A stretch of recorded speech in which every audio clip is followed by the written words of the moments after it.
Hey guys, Dazzler Magic here, and I just wanted to share an idea that I had for a mechanic. I might have kind of hinted at this in a previous video, but I think if they implemented this in Hour of Devastation, it would be, haha, devastating. Well, devastating to the current meta environment, which, that's good because nobody's liked the standard meta in about a year. Now, in case you missed, I don't know, my last 12 videos, the one thing that is at the root of everything wrong with Standard right now and in the past and almost ever is letting people play 3 colors too easily. It makes the decks too good, too flexible, and too able to sideboard out of stuff. It shouldn't happen. Honestly, what I would do is just put a limit in just the Standard format that says you cannot generate more than 2 colors. That's it. Kind of like Commander, like color identity rules. I mean, if you think about it, quite a few other games have rules like this. Even I think D&D doesn't let you multi-class more than once, depending upon the version that you're playing. Oh, and by the way, there's a reason you can't be a Ranger, Wizard, Warrior in D&D. It would be a little bit much, a little bit too do-it-all. Well, welcome to Magic. So I have an idea that would be absolutely amazing for, well, I said Hour of Devastation because I want this fixed now, but basically any set ever. People really, really, really liked Devotion. It's very fun. It's going to get better over time in Modern. In fact, it keeps getting better every time they release a set. And now with that 2-cost, 2/3 Death Touch Lifelink guy, Aetherborn, whatever the heck he is, people are starting to really seriously play Black Devotion in Modern. Now, some of them are putting that card in, some are sideboarding it, some are ignoring it because Modern people really move at the speed of a glacier when it comes to adapting. But Black Devotion is no joke, so encouraging people to play as mono as possible and having there be a distinct disadvantage for not playing mono outside of just, color screw probability. Because honestly, getting color screwed is like, you don't even get to play any of your cards, you don't even get to play Magic. So, not a very fun consequence. Now, your deck is just weaker, so don't build it in the first place. Now, that's a correct deterrent. If somebody's playing one color and because of that they have an advantage over you, everybody's going to play one color. Then you'll have decks with glaring weaknesses, huge shortcomings, and it'll be like a total just shootout and who can out-sideboard and maneuver the other person and use cards in ways that you didn't think you'd have to use them and just do creative stuff that you do like during pre-releases. So obviously I think they should just outright bring Devotion back. And when I saw that they were printing 5 gods in Amonkhet, I was like, yes, Devotion's back, but that would be a little soon. I mean, it would be a little weird. I'd love it, but I just don't see it happening. Okay, so I have to throw this one in. You guys know how in the storyline there's 5 gods in Amonkhet, but there was actually 8, and somehow 3 of them went away, and then Nicol Bolas, made them go away, put them somewhere, turned them into something, whatever. There's all kinds of theories. They've been hinting at it in the storyline, but he also wiped the gods' memories of the other gods. In fact, they outright asked one of the gods, like Oketra or whatever, hey, what about the other 3? And they're like, yeah, I remember them. I don't know what happened to them. Well, I mean, what if they add a 6th color to the game? I mean, you could have a colorless god that takes out 1. You could have a 5-colored god that takes out 2, and then the 8th one could be a brand new color. Ooh, except that they said they're never going to do that, like, ever. They said it would just break too many cards in Modern that reference color, and they're just not going to do it. Basically, Wastes was as close as they're going to get. That's from the staff, from their mouths, so conspiracy theory shut down. But anyway, instead of just bringing back Devotion, because that's option number 1, I would love that, I have something brilliant, because this would be so simple. People like simple mechanics, like complicated-ish, but fun, dynamic, and you can use it in many different ways, okay, but not like confusing complicated. People don't like that. Even Delirium, like it was easy to understand, but it was hard to make the math work and work out the probability and make correct decisions within the game. It was just kind of hard on everybody. So this one's real simple. You guys know Converge, okay? It wasn't very popular because it wasn't very good. It was, hey, you get an extra blah, like multi-kicker or counter or whatever. You get an extra instance of the spell. The spell goes up 1 in damage or up 1 in power or card draw or whatever, based on the number of colors spent to cast the spell. Now, certain cards, like that black one that draws cards, that one's real popular right now. I mean, really, really popular. But other than that, I mean, Converge never really took off. The Converge decks, they were all right, but they weren't that great. So the real question is, while I'm recording this, who the hell keeps texting me? Damn it, Dracon, I'm busy. He was congratulating me on taking down a level 10 gym by myself, though. It only took about 35 revives. I was just like, this is some crap, all right? They're a tier 9. Somebody knocked him down. I'm sick of these people owning this gym for like 3 weeks. Screw it. I'm taking them down. Dude, Pokemon Go, bro. It's awesome. So anyway, Converge was a neat idea. It was kind of like, oh, you could just cast the spell just to have it happen, or you could boost it if you happen to be like late game enough and have dynamic enough color fixing. So I'm actually surprised that it's not really big right now. It's just I think the exact colors that are like mandatory aren't very good and some other reasons.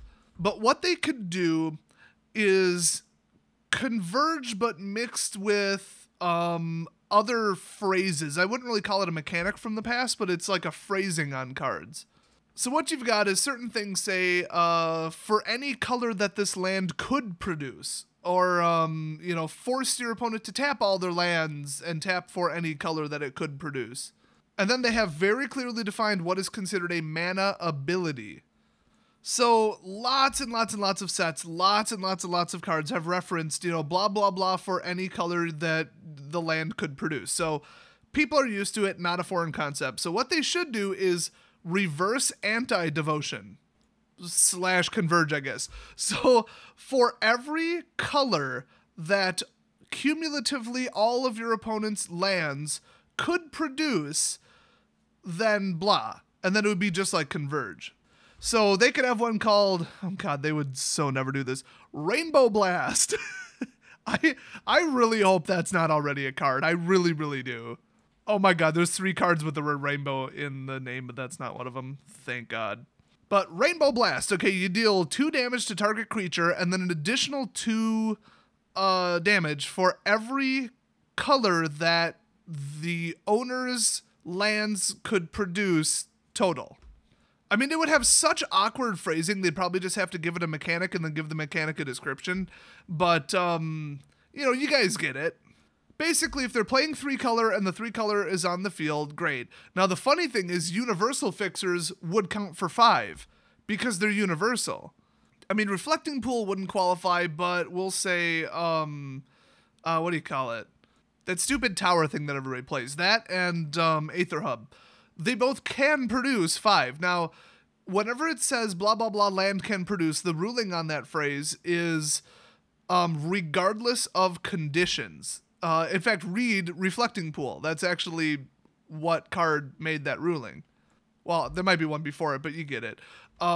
It's like if it says you have to sacrifice a creature, do a song and dance, lose a life, do this, do that, whatever, blow up a creature, discard a card, like everything, and then you can tap for any color, you still consider it to be able to tap for any color.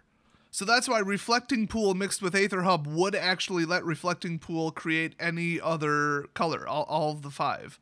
So, I mean, the rulings are in place. Converge isn't a very foreign concept, and I don't think they're going to reprint Devotion. So just think about this. The more colors your opponents are playing, the more they're going to get just utterly bombed by creatures, spells, enchantments, maybe even like a weapon, like an equipment. I would put this on everything. That would just take everybody's deck, flush it straight down the toilet, and force them to run 1, maybe 2 colors, because otherwise they're just going to get bombed by these spells. I mean, just think if one had, like, destroy target creature for 5 mana, and then draw, 1 card for every color that its owner's land pool could produce. Oh my God, you just gave them 5 cards for 5 mana and lost a creature. Wow. You could even call it, like, Prismatic. That's actually the name of a format. That would get really confusing, but it would be pretty cool. Or like color feedback or something. I don't know. I'm not into naming stuff. I'm just into designing it. So what do you guys think? Would that be a really cool mechanic? Because, I mean, people could play 3 color and they could start countering your spells if they mixed blue with their white-red deck. They gain power, so it's not like they absolutely would be disqualified from running 3 color, but it would really encourage people to keep it to 2. And if anybody's playing mono, they'd have the biggest advantage over you. Now, do I think they would realistically ever print this? No, probably not. I think the best we could see is like destroy target non-basic land and deal damage to its owner for every mana color that it could have produced. That I could see. They could call it like land feedback or something. Now, do I think they should literally just print Blood Moon or a card just like it where it takes all non-basics and just makes them mountains? That's a little much. That's like they're utterly shut down. I mean, that's like, what is that? That icy orb, winter orb. That's what it is. Winter orb level shutdown. I mean, that's almost like forest fire level shutdown. I just realized that's not the name of the card, but it's the one that destroys all forest. Just forest. There's also one that destroys all plains. I believe it's called Choke. Oh, technically Choke just says islands don't untap. So they're basically gone. I think that level of shutdown is a little bit much, but also for my awesome rainbow prismatic whatever the hell idea, it still is kind of like, what's my opponent running? Just sheer luck based on my opponent who I sit down across from, and that's not good. Anytime they do that, it's very not good. That is the reason they dropped protection from color, and they basically haven't printed it since. But hey, I mean, they really need to stop letting 3-color be a thing. I cannot stress that enough. So something needs to be done about it. And I don't think bringing back universal land destruction is good enough because, honestly, somebody playing mono blue, you start nuking their islands, you're setting them back almost as badly as a 3-color player. I mean, yeah, you probably just eliminated a whole entire color that the person needs, but it's still pretty detrimental, and they had said they're going to kind of cool it on the land destruction.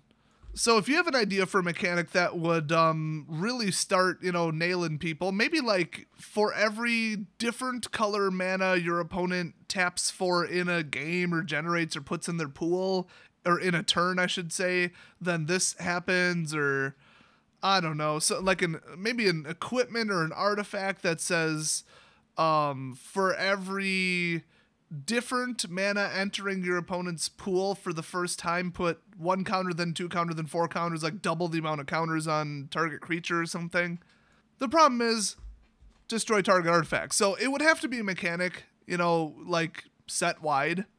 So what do you guys think? What would be a cool way to stop 3-color from happening other than Blood Moon? Because honestly, even going back to the history of Magic, which I haven't been playing that long, nothing really comes to mind. There really hasn't been anything that just punishes people for running multiple colors, and boy would that even out Modern. Oh my god, Affinity would just take off, but certain 3-color decks, in other words, pretty much every Modern deck that exists other than like what, Merfolk and like Burn, I mean just about everything runs 3 colors or more. It would start really chipping away at them, and I think that would be very healthy. So there's really 2 reasons for them to make like a penalize your opponent for running multicolor type of mechanic. So I'm very open to ideas. I'd love to see what you guys come up with in the comment section. Leave it down below, and I will see you guys next video.